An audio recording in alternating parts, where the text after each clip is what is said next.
Hello dear students of class 5th. I hope you all are doing well at home. So आज इस session में हम करने जा रहे हैं अपनी बुक का चैप्टर नंबर 2 जो कि एक कहानी है घाघ और भेड़ूरी की।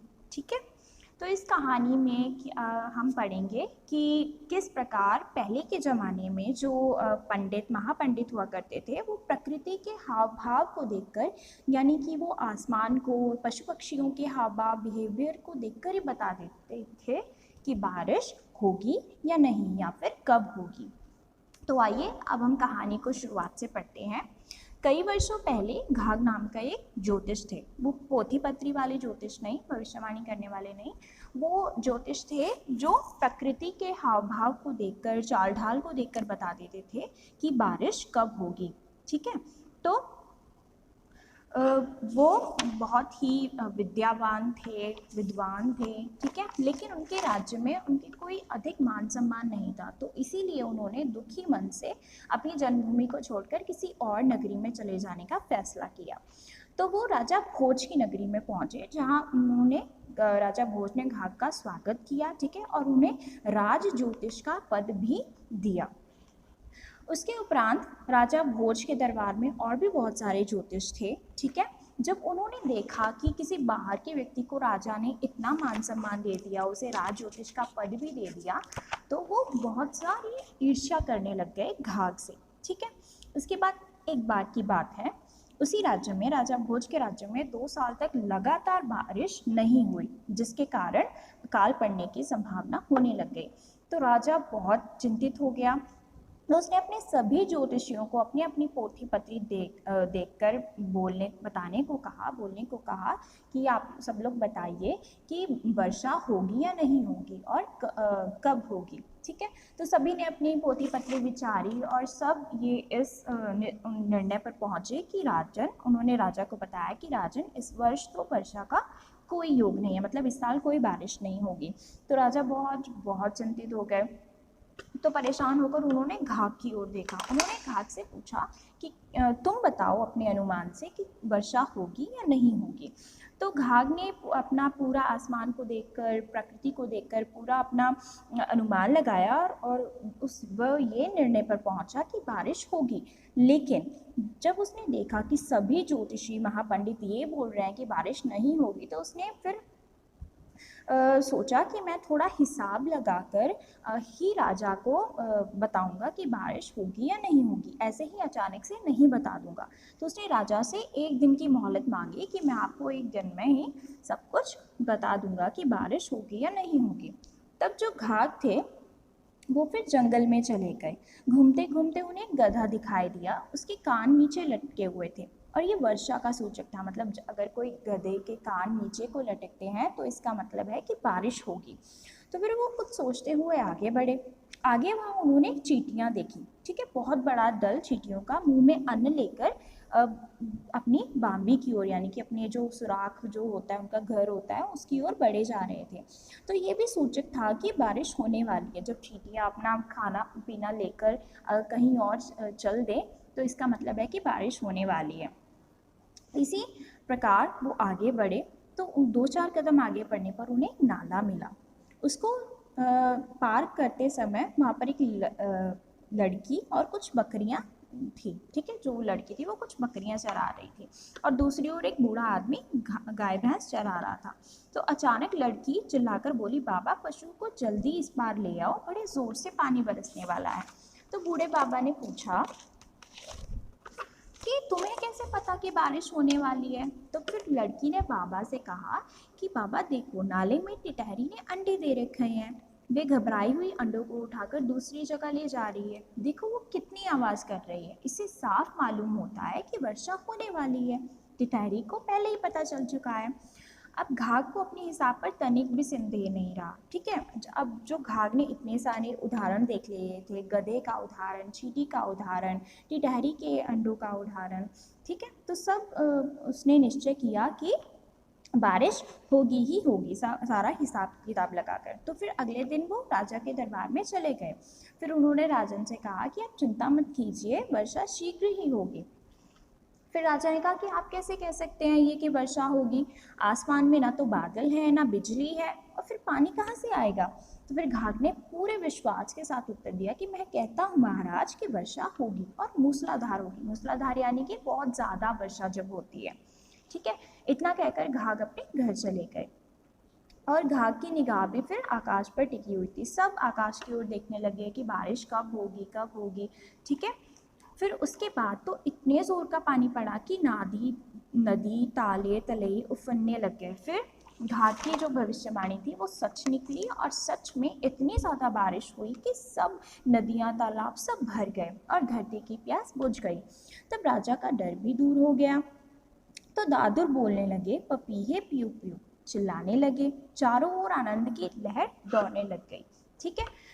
उसके बाद राजा ने प्रसन्न होकर सभा बुलाई, घाघ को भी बुलाया। वो राजा जो थे घाघ से बहुत ही खुश थे, ठीक है। तब घाघ ने सभा को संबोधित करते हुए कहा, जब सभा बुलाई गई तो राजा ने घाघ को भी बुलाया। फिर घाघ ने सभा को संबोधित किया, मतलब सभा जितने भी वहाँ पर लोग बैठे थे सबको कहा कि याद रखिए हमारे पशु पक्षी ऐसे यंत्र हैं, ऐसा जरिया है जो कभी छूट नहीं हो सकते। उन्हें ठीक से जानने पहचानने की ज़रूरत है। उनकी बोली हम भले ही ना समझे, लेकिन उनके हाव भाव, उनका जो बिहेवियर होता है, उनकी चाल ढाल बहुत कुछ कह देती है। तो राजा ने घाघ को पुरस्कार देकर उसके बाद सम्मानित किया।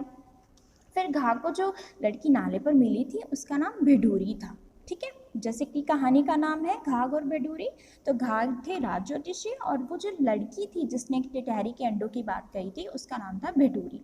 तो घाघ ने भिडूरी से विवाह कर लिया। ये वही घाघ और भिडूरी हैं जिनके ऋतु संबंध दोहे और सूक्तियाँ आज भी हिंदी साहित्य में पढ़कर पाठक विभोर हो जाते हैं।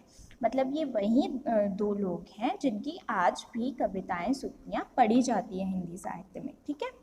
तो किसान उनके आधार पर मौसम का अनुमान लगाते हैं और जो किसान होते हैं वो इन्हीं के जो इन्होंने उपाय बताए थे कि ये सूचक है वर्षा होने का, इन्हीं की बातों को लेकर ही अनुमान लगाते हैं वर्षा का। और आज मौसम विज्ञान ने भी बहुत तरक्की कर ली है, लेकिन किसान को आज भी घाघ और भिडूरी के दोहों पर अधिक विश्वास है। घाघ का एक दोहा इस प्रकार है, दोहा होता है किसी की रचना, ठीक है। जैसे उन्होंने कोई कविता रची हो तो उसका अर्थ है दोहा। तो उन्होंने लिखा था, जो घाघ है उन्होंने लिखा था कि जब बरसेगा उत्तरा नाच न खाए कुत्तरा। इसका अर्थ है कि यदि उत्तरा नक्षत्र में वर्षा होगी तो इतना अधिक धन होगा कि उसे कुत्ता भी नहीं खा पाएंगे या खा पाएगा, ठीक है। तो ये थी घाघ और भिडूरी की कहानी, जिसमें हमने पढ़ा कि हम प्रकृति के हाव भाव को देखकर, यानी कि पशु पक्षियों के हाव भाव को देखकर, आसमान को देखकर अंदाज़ा लगा सकते हैं कि वर्षा कब होगी। तो चलो बच्चों, अब हम कर लेते हैं अपनी रिटर्न असाइनमेंट, जो आप लोग कर चुके हो उसको एक बार पढ़ लेते हैं। सबसे पहले शब्दार्थ, कठिन शब्दों के अर्थ जानिए। भविष्यवाणी, यह बताना कि आगे क्या होने वाला है। भविष्य की वाणी यानी कि भविष्य में क्या होगा। यंत्र, मशीन। राजन, राजा के लिए संबोधन, मतलब जब हम राजा को संबोधित करते हैं, बुलाते हैं तो उनको राजन भी कहते हैं। वर्षा का योग, वर्षा होने की संभावना। मोहलत, अवकाश, ठीक है। दादर, मेंढक। विभोर, लीन, लीन हो जाना किसी चीज़ में। कृपा पात्र, कृपा पाने योग्य। गौर से, ध्यान से। आभास, अनुमान। संशय, संदेह।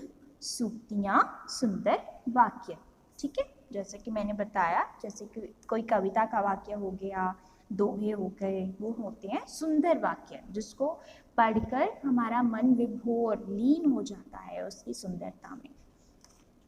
ये थे हमारे शब्द। अब हम करेंगे क्वेश्चन आंसर्स। तो सबसे पहला क्वेश्चन है, घाघ वर्षा का अनुमान कैसे लगाते थे। जो राज ज्योतिष थे, ठीक है, वो कैसे पता करते थे कि वर्षा होने वाली है। तो घाघ पशु पक्षियों के व्यवहार और मौसम के आधार पर देश में अकाल या सुकाल की भविष्यवाणी कर लेता था, ठीक है। जो घाघ थे वो पशु पक्षियों के व्यवहार को देखकर या फिर मौसम के आधार पर बता देते थे कि अकाल पड़ेगा, सूखा पड़ेगा या सुकाल यानी कि वर्षा होगी। नेक्स्ट क्वेश्चन है, राजा भोज के दरबार में अन्य ज्योतिषी घाघ से ईर्ष्या करते थे। ठीक है, क्यों करते थे? तो राजा ने घाघ को राज ज्योतिष का पद देकर अपने यहाँ रखा और राजा भोज के दरबार में अन्य ज्योतिष को जब पता लगा कि एक बाहरी आदमी राजा का कृपा पात्र बन गया है तो ज्योतिष घाघ से ईर्ष्या करने लगे थे। तो हमारा नेक्स्ट क्वेश्चन है, घाघ के हिसाब से वर्षा होने की पूरी संभावना थी, फिर भी उन्होंने राजा भोज को इसके बारे में क्यों नहीं बताया? ठीक है, तो आंसर है कि घाघ के हिसाब से वर्षा होने की पूरी संभावना थी। उन्होंने राजा भोज को इसलिए नहीं बताया क्योंकि उनको लगा बड़े बड़े ज्योतिषी एक स्वर में कह रहे हैं कि वर्षा नहीं होगी। इसीलिए घाघ ने सोचा मुझे अपनी बात एकदम नहीं कह देनी चाहिए, एक बार फिर हिसाब लगाकर बताना चाहिए। ठीक है, तो घाघ ने सोचा कि जब इतने बड़े बड़े महर्षि जो हैं, महापंडित जो हैं, वो कह रहे हैं कि वर्षा नहीं होगी, तो मुझे अब एक बार फिर से हिसाब किताब लगाकर ही राजा को बताना चाहिए। ठीक है, उसके बाद नेक्स्ट क्वेश्चन है, किन किन आधारों पर घाघ को विश्वास हो गया था कि उनका अनुमान सही है? अनुमान यानी कि वर्षा होने का जो अनुमान लगाया था कि वर्षा होगी इस साल, तो उनको कैसे विश्वास हो गया, क्या आधार थे उनके? तो घाघ ने जंगल में घूमते देखा कि गधे के कान नीचे लटके हैं, जिससे पता चलता है कि ये वर्षा का सूचक है। फिर उसने आगे चींटियों का बहुत बड़ा दल अपनी मुंह में अन्न दबाए तेजी से अपनी बांबी की ओर बढ़ते हुए देखा। बांबी यानी कि अपने घर की ओर, जहाँ पर वो अपना दाना पानी छिपाते थे, देखा। फिर आगे बढ़े तो देखा कि चिड़िया धूल में नहा रही है और चीलों का झुंड गोला बनाकर आकाश की ओर बढ़ता जा रहा है। तो इन आधारों पर घाघ को विश्वास हो गया था कि उनका अनुमान सही है। नेक्स्ट क्वेश्चन है, बिडूरी ने वर्षा होने का क्या संकेत बताया और लड़की ने बाबा को क्या कहा?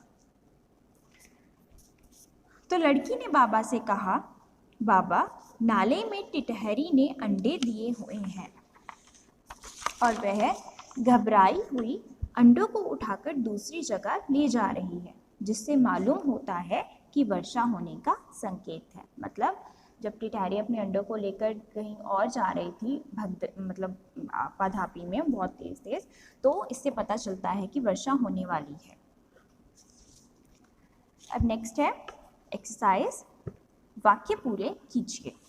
घाघ अपनी जन्मभूमि को छोड़कर धारा नगरी चले गए। तो राजा भोज की नगरी का नाम था धारा नगरी। बाहरी आदमी के राजा का कृपा पात्र बनने से दरबार के ज्योतिषियों को ईर्ष्या होने लगी। कृपा पात्र यानी कि राजा ने उन्हें ज्योतिष पद दे दिया था, अपनी कृपा का पात्र बनाया था, उनका मान सम्मान किया था, तो इसलिए ज्योतिषियों को ईर्ष्या होने लगी। घाघ ने प्रकृति और आसमान को गौर से देखा और हिसाब लगाया। प्रकृति और आसमान को गौर से देखा, फिर हिसाब लगाया। घाघ ने देखा चीलों का झुंड गोला बनाकर आकाश की ओर बढ़ता जा रहा है। नेक्स्ट है, घाघ को अपने हिसाब पर तनिक भी संदेह नहीं रहा। ठीक है, जब उन्होंने सारा हिसाब किताब लगा लिया, प्रकृति के हाव भाव देख लिए, गधे को देख लिया, चींटियों को देख लिया, तो उनको कोई भी संदेह नहीं हुआ कि वर्षा होगी या नहीं।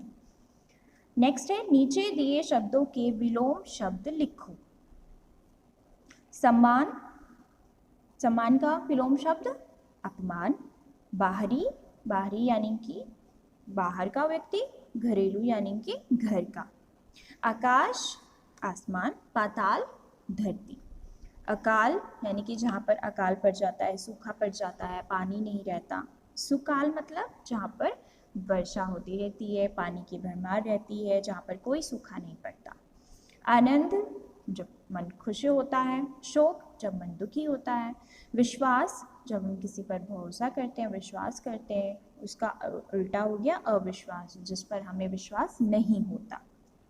नेक्स्ट है, सही उत्तर के सामने ठीक का निशान लगाइए। फूलों का समूह क्या कहलाता है? गुलदस्ता। ठीक है, फूलों का समूह कहलाता है गुलदस्ता।